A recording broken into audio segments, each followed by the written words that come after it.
Remember, with these logically completes the text questions, we need to kind of anticipate where the passage is going. So we definitely need to pay attention to the passage, but try to think about where it's headed. Scholars have noted that F. Scott Fitzgerald's writings were likely influenced in part by his marriage to Zelda Fitzgerald, but many don't recognize Zelda as a writer in her own right. So they don't recognize Zelda, so maybe she's important. Indeed, Zelda authored several works herself, so yep. Such as the novel Whatever and numerous short stories. Thus, those who primarily view Zelda as an inspiration for F. Scott's writings are wrong. Right? They're wrong because she's also a writer, right? That's the point of what they're saying, right? Most people don't recognize her. She did write a bunch of things. Therefore, people who don't recognize her are wrong. Like, that's basically what this comes down to. So I'm looking for something like that. So let's take a look at choice A.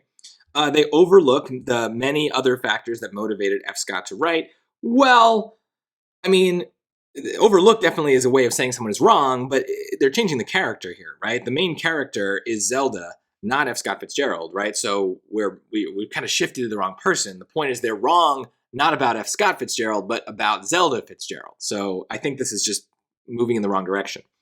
B, they risk misrepresenting the full range of Zelda's contributions to literature. So to misrepresent is to lie. It's a nice way of putting lie.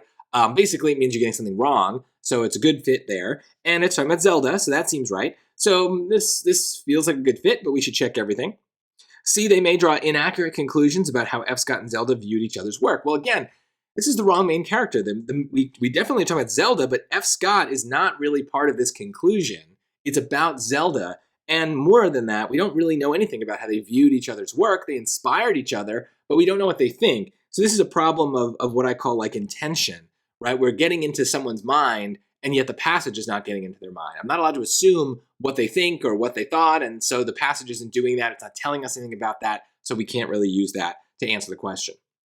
D, they tend to read the works of F. Scott and Zelda in an overly autobiographical light. Well, again, it's mixing the two people. I don't care about F. Scott. He's not relevant here except as kind of this like opposition to Zelda, who is the main character. So it's changing that. Plus, I don't know why we're talking about the readers of their stuff. We're talking about them themselves. So this is just, again, switching the main character. So B is the only one that's really about Zelda.